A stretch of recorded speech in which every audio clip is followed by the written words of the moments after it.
Hello everyone, நான் காதம்பரி முருகன். இன்னைக்கு நம்ம பார்க்க போறது ஒரு ரொம்ப முக்கியமான டாபிக். இது எல்லாருக்குமே யூஸ் ஆகும் அண்ட் உங்களோட ஃப்ரெண்ட்ஸ் அண்ட் ஃபேமிலி யாராவது கொரட்டை விடுறவங்களுக்கு இதை ஷேர் பண்ணுங்க. இன்னைக்கு நம்ம பார்க்க போறது கொரட்டை, அதாவது ஸ்னோரிங். எல்லாருமே இந்த கொரட்டை நம்ம விடுவோம் சில சமயம். ஸோ இது எப்ப சீரியஸ் ஆகும், எப்ப நம்ம டாக்டரை போய் பார்க்கணும் அப்படிங்கறதெல்லாம் நம்ம இந்த வீடியோல பார்க்க போறோம். அண்ட் இந்த கொரட்டைக்கு நம்ம என்ன யோகால என்னென்னலாம் பண்ணலாம் சரி பண்ணறதுக்கு அப்படிங்கறதையும் நம்ம இந்த வீடியோல பார்க்க போறோம். ஸோ அங்க ஃபர்ஸ்ட் நம்ம கொரட்டைனா என்ன அப்படின்றத பார்த்துருவோம். ஸோ இந்த கொரட்டை எதனால வருது அப்படின்னு பாத்தீங்கன்னா, நம்மளோட தொண்டையில, தட் இஸ் நம்ம படுக்கும் போது என்ன ஆகும்னா, நம்ம தொண்டையில சாஃப்ட் பேலட், அதாவது அன்னம், மேல் அன்னம், அப்புறம் நாக்கு, அப்புறம் தாடை, இதெல்லாம் இருக்குல்ல, இதெல்லாம் இந்த ஏர்வே, இந்த சாப்பிடுற குழாய், அப்புறம் நம்ம மூச்சு விடுற குழாய், இதெல்லாம் சேர்ந்துதான் நம்மளுக்கு கீழே போகும். இது நம்ம படுக்கும் போது என்ன ஆகும்னா, சில சமயம் அங்க ஒரு அப்படி ஒரு அமிங்கிரும். அதாவது கிராவிட்டி என்ன பண்ணும், நம்மளோட இந்த தொண்டையில இருக்கிற அந்த சதையை லேசா புல் பண்ணறதுக்கு சான்சஸ் இருக்கு. இது எல்லாருமே ஒரு சில சமயம் கொரட்டை விடுவோம் சொன்னோம்ல, அது எப்பப்பெல்லாம் பாத்தீங்கன்னா, நம்மளுக்கு கோல்டு இருந்தாலோ, இல்ல ஏதாவது ஒரு கைண்ட் ஆஃப் அலர்ஜி நம்மளுக்கு இருக்கு அப்படின்னாலோ, இல்ல நம்ம ரொம்ப டயர்டா இருந்தாலோ, இந்த மாதிரி கண்டிஷன்ஸ்ல நம்மளுக்கு சாதாரணமா இருக்கிறவங்களுக்கும் இந்த கொரட்டை ரொம்ப காமனா வரும். இது நம்ம பயப்பட வேண்டிய அவசியம் இல்லை. இந்த டயர்ட்னஸ் சரியானவன, இப்படி நம்ம நல்லா தூங்கி எழுந்துட்டோம்னா, அதே மாதிரி நம்மளுக்கு கோல்டு, அலர்ஜி அதெல்லாம் சரியா போச்சுன்னா, இந்த கொரட்டை விடுறதும் நம்மளுக்கு யூஸ்வலா சரியாயிடும். எப்ப நம்ம ரொம்ப கேர்ஃபுல்லா இந்த கொரட்டைய பார்க்கணும் அப்படின்னு பாத்தீங்கன்னா, ஒரு சில பேர் நல்லா தூங்குவாங்க, பயங்கரமா கொரட்டை விடுவாங்க. பக்கத்துல இருக்கவங்க, அக்கம் பக்கத்துல இருக்கவங்க, அந்த வீட்டுக்குள்ளே ஆள் இருக்க முடியாத அளவுக்கு ஒரு கொரட்டை சத்தம் அவங்களுக்கு கேட்கும். ஆனா காலையில எழுந்தாங்கன்னா அவங்க சரியா தூங்குன மாதிரியே அவங்களுக்கு ஃபீல் ஆகாது. அவங்களுக்கு திருப்பியும் தூக்கம் வந்துகிட்டே இருக்கும். இது ஒரு பெரிய ப்ராப்ளத்துக்கான சிம்டம். இதுக்கு பேர் ஸ்லீப் ஆப்னியா அப்படின்னு சொல்லுவாங்க. ஸ்லீப்னா தூக்கம், ஆப்னியா அப்படின்னா ஆப்சன்ஸ் ஆஃப் பிரீதிங் அப்படின்னு அர்த்தம் இங்கிலீஷ்ல. ஸோ ஆப்னியாங்கிறது பாத்தீங்கன்னா, அப்போ சில சமயம் அவங்க இந்த மூச்சு விடுறதையே அவங்க நிறுத்துறாங்க அப்படின்னு அர்த்தம். இது ஒரு சீரியஸான கண்டிஷன். இதுக்கு கண்டிப்பா நம்ம ஒரு டாக்டரை போய் பார்க்கணும். ஸோ இப்போ இந்த சாதாரணமான கொரட்டை, தட் இஸ் இப்போ கொஞ்ச நாளா இந்த கொரட்டை வருது அப்படின்றவங்க என்ன பண்ணலாம் அப்படின்னா, அவங்க 3 பிராணாயாமா பண்ணலாம். ஃபர்ஸ்ட் நம்ம என்ன பண்ணலாம்னா, இந்த உஜ்ஜாய் பிராணாயாமா ரொம்ப ரொம்ப எஃபெக்டிவா இருக்கும். உஜ்ஜாய் பிராணாயாமா பண்ணாது. அது எப்படி பண்ணணும்னா, இந்த ஜலந்திர பந்தாவோட உஜ்ஜாய், அதாவது இந்த தொண்டை மையம் இருக்கு இல்லையா, இதை நம்ம பிளாக் பண்ண போறோம். அதோட உஜ்ஜாய் பிராணாயாமா பண்ணணும். அதுக்கு என்ன பண்ணோம்னா, மூச்சை இழுக்கும் போது இந்த தொண்டை வழியா மூச்சை இழுக்கிறோம், தொண்டை வழியா தான் மூச்சை விடுறோம். உஜ்ஜாய் அப்படிதான் பண்ணுவோம். பண்ணிட்டு அதுக்கப்புறம் விடும்போது நம்ம நல்லா அந்த தலையை குனிஞ்சு பண்ண போறோம். அது எப்படி பண்ணாது நம்ம பார்க்கலாம். ஸோ ஃபர்ஸ்ட் என்ன பண்ண போறோம், உஜ்ஜாய் பிராணாயாமாக்கு இன்ஹேல் பண்றோம். இப்ப எக்ஸேல் பண்ணும்போது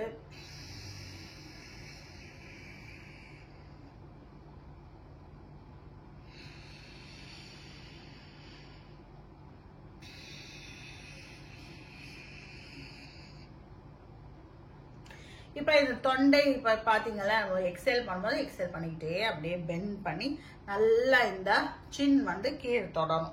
அப்ப மூச்சு கம்ப்ளீட்டா நிற்கும். அந்த மாதிரி உஜ்ஜாய் பிராணாயாமா பிராக்டிஸ் பண்ணும். ஸோ இது ஜலந்திர பந்தாவோட உஜ்ஜாய் பிராணாயாமா. இதை நம்ம பிராக்டிஸ் பண்ணலாம். ஒரு 10 தடவை பிராக்டிஸ் பண்ணலாம். 10 ரெபிடேஷன் ஒரு நாளைக்கு பிராக்டிஸ் பண்ணா போதுமானது. இது அடுத்தது நம்ம பிராமரி பிராணாயாமா. இதுவும் நம்ம ஏற்கனவே பார்த்துருக்கோம். கண்களை மூடி, காது இங்கேயும் கை வைக்கலாம், இந்த இடத்துலயும் கை வச்சுக்கலாம், அது உங்க இஷ்டம். காது உள்ள கை வச்சுட்டு இன்ஹேல் பண்ணிட்டு இந்த சவுண்டோட, இதெல்லாம் பாத்தீங்கன்னா நம்மளுக்கு இந்த தொண்டையோட இந்த இடத்துல இருக்கிற கொஞ்சம் வைப்ரேஷனை இன்க்ரீஸ் பண்ணிவிடும். அதனால இந்த தொண்டையில இருக்கிற இந்த மசில்ஸ் எல்லாம் கொஞ்சம் ஸ்ட்ராங் ஆகும். ஸோ நீங்க இன்ஹேல் பண்ணும்போது, எக்ஸேல் பண்ணும்போது நார்மலா நீங்க தூங்குறதுக்கு நார்மலான ஒரு செட்டப்பை இந்த 2 பிராணாயாமம் தரும். அடுத்தது சிம்ம கர்ஜாசனா அப்படின்ற ஒரு பிராணாயாமா டெக்னிக். அது எப்படி பண்ணணும் அப்படின்னு பாத்தீங்கன்னா, சிம்மாசனத்துல உட்காந்துக்கிட்டு என்ன பண்ண போறோம், நம்ம இப்ப என்ன பண்ண போறோம்னா சிம்மாசனத்துல நாக்க வழியா நம்ம மூச்சை ஹா அப்படிங்கிற சத்தத்தோட வெளில விட போறோம். இப்ப நார்மல் இன்ஹலேஷன், இப்ப சிம்மாசனத்துல உட்கார முடியாதவங்க நார்மலா எப்படி உட்கார்ந்து பண்ணலாம் அப்படிங்கறத நான் இப்ப காமிக்கிறேன். இந்த சைட்ல நம்ம சிம்மாசனத்துல எப்படி பண்ண போறோம்ன்றதை நான் உங்களுக்கு போடுறேன். சோ இப்ப வந்து என்ன பண்ண போறோம்னா, இன்ஹேல் பண்ண போறோம். Normal inhalation. எக்ஸேல் பண்ணும்போது நாக்க வெளியில ஃபுல்லா நீட்டணும்.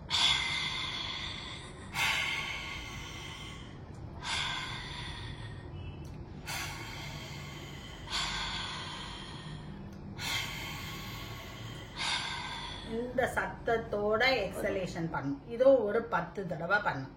ஸோ இதெல்லாம் பண்ணோம்னா இந்த நார்மலா நான் சொன்னேன் இந்த நார்மலா, அதாவது இப்பதான் ஆரம்பிக்குது அண்ட் இல்லைன்னா இது ஏதாவது ஒரு அலர்ஜினாலயோ இல்லாட்டி ஏதாவது ஒரு சளி பிடிச்சதுனாலயோ இல்ல சைனஸ்ல ஏதாவது பிரச்சனை இருக்கு அப்படிங்கறதுனாலயோ இல்ல இப்பதான் உங்களுக்கு இந்த கொரட்டை சத்தம் வருது அப்படிங்கிறவங்களுக்கு இந்த 3 பிராணாயாமாவும் சூப்பரா ஒர்க் ஆகும். இதை வச்சு அவங்க வந்து சரி பண்ணிக்கலாம். இப்ப நம்ம சீரியஸ் கண்டிஷனுக்கு போலாம். இப்ப இவங்களுக்கு வந்து நாள்பட்ட இந்த ஸ்லீப் ஆப்னியாங்கிற இந்த கண்டிஷன்னால வர ஸ்னோரிங், அதாவது இந்த கொரட்டை விடுதல் இருக்கு. ரொம்ப நாளாவே நம்ம கொரட்டை விட்டு இருக்காங்க அப்படின்னா ஃபர்ஸ்ட் அவங்களுக்கு சிம்டம் என்னன்னா, நான் சொன்ன மாதிரி அவங்க வந்து தூங்குன மாதிரி அவங்க ஃபீல் பண்ண மாட்டாங்க. காலையில எழுந்தாலும் அவங்களுக்கு டயர்ட்னஸ் இருக்கும். அதாவது தூங்கி எழுந்தா நம்ம எவ்வளவு ஃப்ரெஷ்ஷா இருப்போம் அந்த மாதிரி அவங்க இருக்க மாட்டாங்க. அவங்களுக்கு காலையில எழுந்தாலும் ரொம்ப ஸ்லீப்பியா, அதாவது தூக்கம் வரா மாதிரியே இருக்கும். இன்னொன்னு, அவங்களால நிறைய விஷயத்துல கான்சென்ட்ரேட்டே பண்ண முடியாது. ரொம்ப அஜிடேட்டடா இருப்பாங்க. மறதி ஜாஸ்தியா இருக்கும். அதுக்கப்புறம் இன்னொன்னு வந்து என்ன அப்படின்னு பாத்தீங்கன்னா, தொண்டையில ஒரு மாதிரி வலி இருக்கலாம், பெயின் இருக்கலாம், அந்த மாதிரி இருக்கும். அந்த சில சமயம் தூங்கும் போது அவங்க வந்து சோக்காய் எழுந்துப்பாங்க, அதாவது மூச்சு விட திணறி எழுந்துப்பாங்க. இதெல்லாம் ஒரு மேஜர் சிம்டம். இது வந்து ஸ்லீப் ஆப்னியாலேயே வந்து அப்ஸ்ட்ரக்டிவ் ஸ்லீப் ஆப்னியா அப்படின்ற கண்டிஷனும் இருக்கு. இதெல்லாம் வந்து நம்ம தொண்டை, அதாவது வாயோட அமைப்பை சேர்ந்தது கூட. வாய் சில சமயம் அந்த வாயில இருக்கிற அந்த சாஃப்ட் பேலட்டும் இந்த தொண்டையும் அப்படியே சுருங்கிடுச்சுன்னா அப்ப வந்து இந்த ப்ராப்ளம் எல்லாம் வரும். இவங்க என்ன பண்ணணும்னா, கண்டிப்பா போய் ஒரு டாக்டர் கிட்ட கன்சல்ட் பண்ணி அந்த ஸ்லீப் டிஸ்டர்பன்ஸை ஃபர்ஸ்ட் அவங்க வந்து ரெக்டிஃபை பண்ணும். அதுக்கு இப்ப மெஷின்ஸ் எல்லாம் இருக்கு. மாஸ்க் போட்டுட்டு தூங்கலாம், இல்ல ஸ்ட்ரிப்ஸ் வருது. ஸோ நிறைய விதமான அலோபதியில நிறைய ட்ரீட்மெண்ட்ஸ் இருக்கு. ஆயுர்வேதாலையும் ட்ரீட்மெண்ட்ஸ் இருக்கு, சித்தாலையும் ட்ரீட்மெண்ட்ஸ் இருக்கு. ஸோ ரொம்ப நாளா கொட்டை விட்டுட்டு இருக்காங்க, அவங்க வந்து அவங்களால வந்து ஃப்ரெஷ்ஷாவே ஃபீல் பண்ண முடியல அப்படிங்கிறவங்க ஃபர்ஸ்ட் இந்த அண்டர்லைன் கண்டிஷனான இந்த ஸ்லீப் ஆப்னியா, அப்ஸ்ட்ரக்டிவ் ஸ்லீப் ஆப்னியாவை ஃபர்ஸ்ட் ஃபிக்ஸ் பண்ணணும். அவங்க நல்லா தூங்கணும். அப்போ அவங்க தூங்கினாவே பாதி ப்ராப்ளம் சால்வ் ஆயிடும். அண்ட் இந்த கண்டிஷன் இருக்கு அவங்களுக்கு வந்து என்னன்னு பாத்தீங்கன்னா, டயபிட்டிஸ் வரலாம், ஹைப்பர் டென்ஷன் இருக்கலாம்.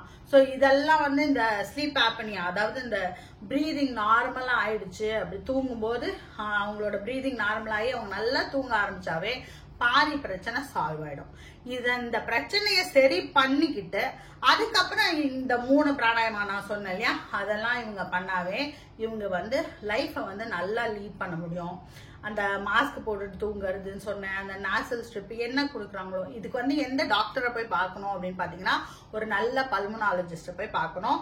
இல்லைன்னா ஒரு இஎன்டி அவங்களையும் இந்த பல்மனாலஜிஸ்டையும் போய் பார்த்தீங்கன்னாவே உங்களோட ப்ராப்ளம் என்ன அப்படின்னு உங்களுக்கு தெரிய வரும். அப்போ நீங்க அந்த டிவைஸோட நீங்க தூங்கணும். ஆர் அவங்க என்ன கொடுக்குறாங்களோ, மெடிகேஷன்ஸ் கொடுக்குறாங்களோ அது கூட நான் சொன்ன இந்த 3 பிராணாயாமம் பிராக்டிஸ் பண்ணீங்கன்னா உங்களுக்கு இந்த கொரட்டை விடுதல்ல இருந்து நீங்க வந்து வெளியில வந்துடலாம். இது வந்து ஃபன்னா, நம்ம ஊர்ல வந்து இதுக்கு பெரிய அவேர்னஸ் இல்ல. இது வந்து ஒரு ஃபன்னா, ஒருத்தர் கொரட்டை விடுறது வந்து ஒரு ஃபன்னாவோ ஒரு கேலியாவோ கிண்டலாவோ பண்ணாம அவங்களுக்கு உண்மையிலேயே ஒரு ப்ராப்ளம் இருக்கு, அதை அவங்க சரி பண்ணணும். இது வந்து லைஃப் த்ரெட்டனிங் கண்டிஷன் கூட. சில சமயம் அவங்க தூக்கத்துல மூச்சே விட மாட்டாங்க அப்படின்னு சொல்றேன். அப்ப அவங்களுக்கு வந்து உயிர் போறதுக்கு கூட இது காரணமா இருக்கலாம். ஸோ இதை கொஞ்சம் சீரியஸா எடுத்துக்கோங்க. உங்க ஃப்ரெண்ட்ஸ் அண்ட் ஃபேமிலியில யாராவது கொரட்டை விடுறாங்கன்னா அவங்களுக்கு இந்த வீடியோவை ஷேர் பண்ணுங்க. Be happy, make others happy. வாழ்க வளமுடன்.